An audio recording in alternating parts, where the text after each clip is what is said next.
We're at an IDP camp in northwestern Syria near the town of Sarmada in northern Idlib province. And as you can see, the conditions of this camp are very, very bad. Last night, rain fell here. And as you can see, when it rains, everything turns to mud.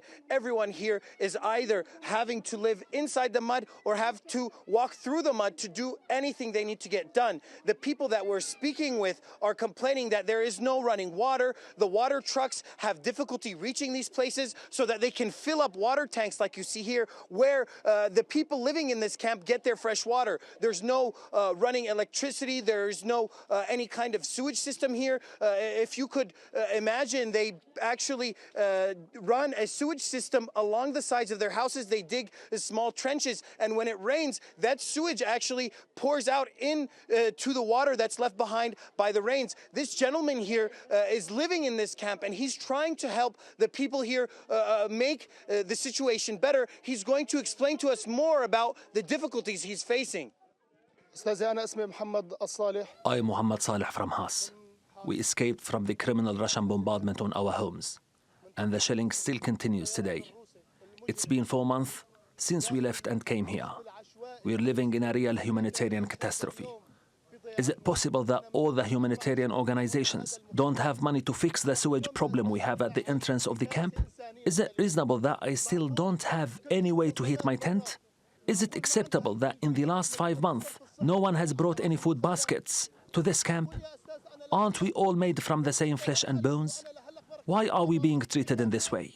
How long do we have to live like this? Until our children die from the cold? Can you believe we don't have any heat?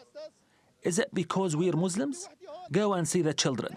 They're sitting like this and shivering from the cold. Why is this happening? Why is it that we still don't have any food? Why? What is the reason? I'm calling on all Turkish people, everyone with a conscience, and the aid organization to come and save us from this. If it rains for 5 hours, we're drowning in the water. What will happen when it rains for 4 or 5 months?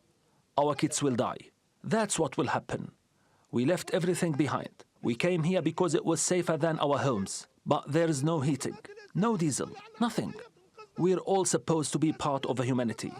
We're all made from the same flesh and bones. As you can see, the situation here is quite difficult for the people living in these very subhuman conditions. They are very frustrated with the lack of international action to help them better their situation. They're afraid that if the winter conditions get worse, that their children might die in these tents, even though they escaped the bombing of the Russian-backed Assad regime in southern Idlib. They're afraid that they will find their end here in the cold weather and difficult conditions in this IDP camp in northern Syria.